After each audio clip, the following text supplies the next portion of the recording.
नमस्कार मित्रों, काफी समय से हम आप लोगों के समक्ष सीधे बोल में नहीं आ सका हूं, लेकिन आज पुनः हाजिर हूं।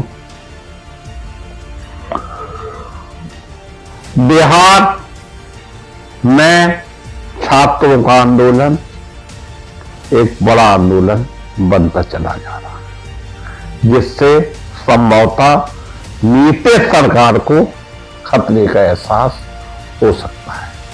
देश के करीब हर राज्य में लगातार परीक्षाएं, पेपर लीक हो रहे हैं।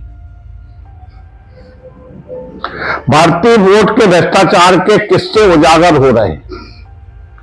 बिहार का मामला कोई नया नहीं है, पर बिहार में छात्र असंतोष बढ़ रहा है। वह पूरे देश को चपेट में ले सकता है। इस बात को नीतीश सरकार जितना जल्दी समझ ले उतना बेहतर है। देश में छात्र आंदोलन हमेशा सरकारों के लिए खतरे की घंटी रही। बिहार में छात्रों पर हुई लाठीचार्ज की घटना छात्र असंतोष का एक बड़ा उदाहरण।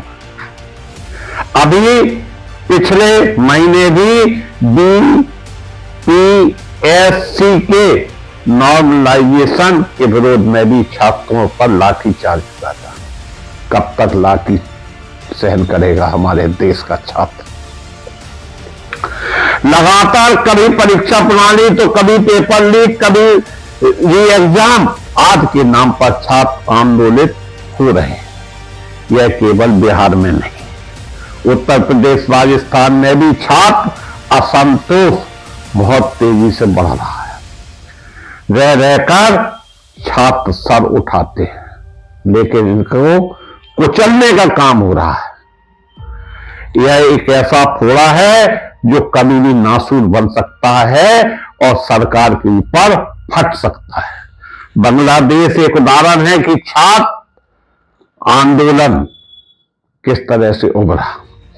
छात्रों का संतोष कैसे पूरे देश को हिलाकर रख दिया। सरकार छात्र हित में काम नहीं कर पा रही है, ऐसा क्यों? यह समझना होगा, क्योंकि कोई भी सरकार स्टूडेंट को नाराज करना नहीं चाहती, पर छात्र हितों को पूरा नहीं कर पाती। दूसरी बात यह भी है, विपक्ष भी छात्रों को भड़काने के लिए तैयार बैठा हुआ। ऐसी स्थिति में कभी भी छात्र विस्फोट होना स्वाभाविक है, विशेषकर बिहार में जहां नेता एकदम से तैयार बैठे और जैसे घटना घटी है वह निश्चित रूप से हिलाने वाली है। दोस्तों, इसमें कई लोगों के नाम आ रहे हैं, परंतु छात्रों के आंदोलन में कई लोग सपोर्ट भी कर रहे हैं। छात्रों के हित में सपोर्ट करना ठीक है, परंतु राजनीति करना उचित नहीं है। तेजस्वी यादव भी छात्र राजनीति पर पकड़ बनाने की कोशिश कर रहे हैं, क्योंकि उनको सत्ता हथियाना है। बीजेपी और जेडीयू की भी अगर विपक्ष में होती तो यही काम करती, पर अभी तो नीतीश सरकार को छात्र असंतोष शांत करने का काम करना होगा।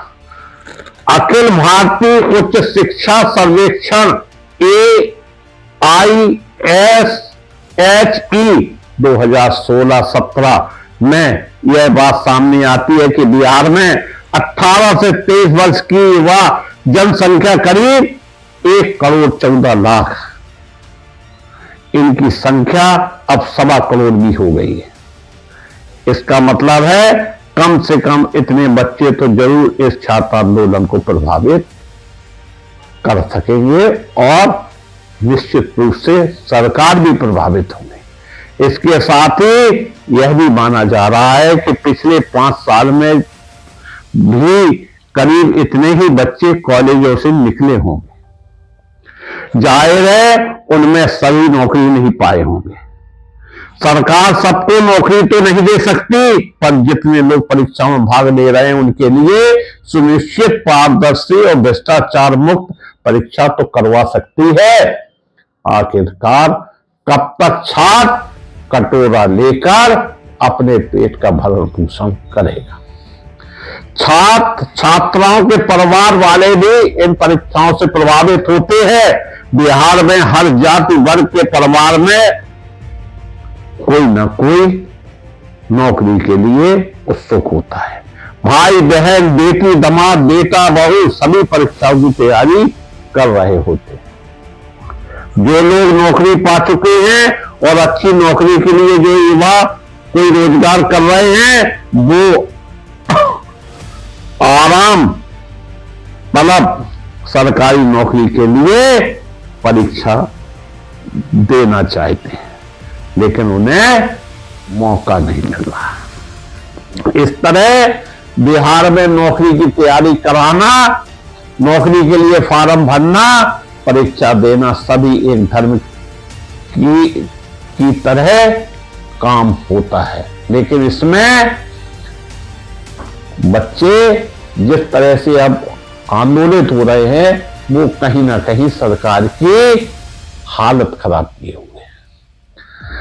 यूपी में भी लोकसभा चुनाव में भारतीय जनता पार्टी का जो हाल हुआ था, उसके पीछे बहुत बड़ा छात्र असंतोष भी रहा है। यही कारण है कि उत्तर प्रदेश में कुछ दिन पहले जब प्रयागराज में छात्र नॉर्मलाइजेशन की मांग को लेकर अड़े, तो तुरंत योगी बाबा ने छात्रों की मांग को स्वीकार कर लिया था, क्योंकि कुछ दिन बाद उत्तर प्रदेश की 9 विधानसभा सीटों पर उपचुनाव होने वाले थे। दोस्तों, भारतीय जनता पार्टी के उस डिसीजन का फायदा भी मिला और उपचुनाव में उन्हें 7 सीटें प्राप्त हो गई। बिहार सरकार को भी युवाओं की नीयत को समझना होगा और उन्हें प्रयास करना चाहिए कि छात्रों में असंतोष न बढ़ने पाए। अखिल भारतीय उच्च शिक्षा सर्वेक्षण में यह बात क्लियर हो चुकी है, परंतु निश्चित रूप से इनको कहीं ना कहीं इसका लाभ नहीं मिल पा रहा है, इसलिए छात्र आंदोलित हो रहे हैं। पटना में छात्र सड़कों पर क्यों हैं, यह भी एक बड़ा सवाल। बिहार लोक सेवा आयोग बीपीएससी की 70वीं संयुक्त प्रारंभिक परीक्षा जो 13 दिसंबर 2024 को आयोजित हुई थी, उसको लेकर बिहार में विवाद खड़ा हो गया था। पटना के बाबू सभागार में आयोजित परीक्षा प्रश्न पत्र वितरण में देरी और पेपर लीक के आरोपों के चलते परीक्षार्थियों ने हंगामा किया था। इसके अलावा छात्रों का आरोप है कि परीक्षा में अनियमितताएं हुई, प्रश्न पत्र स्तरहीन थे और कुछ प्रश्न पत्र निजी कोचिंग संस्थानों के मॉडल प्रश्न पत्रों से मेल खाते थे। शायद इन तमाम कारणों से छात्र चाहते हैं कि पूरी परीक्षा रद्द कर फिर से परीक्षा आयोजित हो। छात्र नॉर्मलाइजेशन प्रक्रिया कैसे काम करती है, उसका फार्मूला पूछ रहे हैं। इसके साथ ही पेपर लीक के दोषियों पर कड़ी कार्रवाई की मांग भी कर रहे हैं। बीपीएससी छात्रों के आरोपों को राज्य लोक सेवा आयोग के अधिकारी मानने को तैयार नहीं है और छात्रों से मुख्य परीक्षा की तैयारी में जुटने के लिए कह रहे हैं। राज्य सरकार ने कहा कि यदि किसी के पास अनियमितताओं के सबूत हैं तो वो प्रस्तुत करें। सवाल यह है कि छात्र कहां से सबूत लाएगा, यह काम तो सरकार ही कर सकती है। फिलहाल सवाल उठाने वाले छात्रों की मदद करने के नाम पर कई लोग आगे आ रहे हैं और जो कि मुकदमों का भी सामना कर रहे हैं। पेपर लीक रोकने के लिए राजनीतिक शक्ति की कमी पूरे देश में महसूस की जा रही है। भारत में पिछले 5 सालों में जो पेपर लीक के मामले में पता चला है कि उसके हिसाब से कम 45 एग्जाम लपेटे में आए और इसमें से कम 27 एग्जाम या तो रद्द किए गए या टाल दिए गए। सबसे ज्यादा पेपर लीक उत्तर प्रदेश में, वहां 8 मामले सामने आए। इसके बाद राजस्थान, महाराष्ट्र में 7 पेपर लीक हुए, बिहार में और मध्य प्रदेश में 4 पेपर लीक हुए, ऐसे में 6 गुजरात में भी लीक हुए। कौन से कारण हो सकते हैं कि सरकार एक परीक्षा भी ढंग से नहीं करा पा रही? जो सरकार अपने देश के युवाओं के लिए न्यायपूर्ण ढंग से परीक्षा भी आयोजित नहीं करवा सके, उसे सत्ता में बने रहने का बिल्कुल भी अधिकार नहीं होना चाहिए। पर मुश्किल यह है कि बीजेपी हो या विपक्ष की कोई भी सरकार, सभी में पेपर लीक हो रहे हैं। राजस्थान में अशोक गहलोत की सरकार जाने का कारण यही था।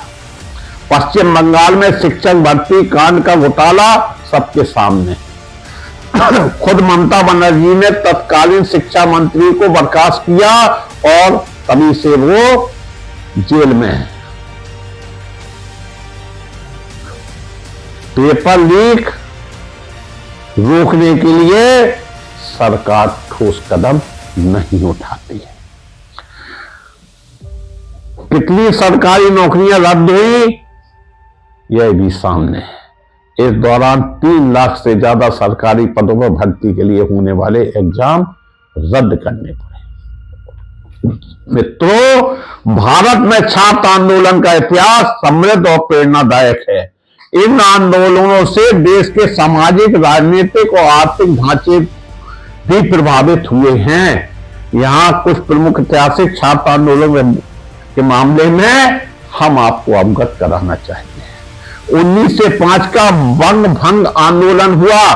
पृष्ठभूमि लॉर्ड कर्जन ने बंगाल का विभाजन किया, इससे छात्रों में भारी असंतोष फैला। छात्रों की भूमिका, स्वदेशी आंदोलन का हिस्सा बनकर छात्रों ने विदेशी वस्त्रों का बहिष्कार किया, स्वदेशी शिक्षा का समर्थन किया। परिणाम, इस आंदोलन में स्वदेशी आंदोलन को जन आंदोलन में बदल दिया। स्वतंत्रता संग्राम में छात्रों की भूमिका 1920 1947 तक रही। गांधी जी के असहयोग आंदोलन 1920 छात्रों ने स्कूल और कॉलेज छोड़कर स्वतंत्रता आंदोलन में भाग लिया। मित्रों, भारत छोड़ो आंदोलन 1942 में छात्रों ने स्वतंत्रता के लिए व्यापक स्तर पर प्रदर्शन किए। परिणाम स्वरूप स्वतंत्रता संग्राम में छात्रों का योगदान निर्णायक रहा।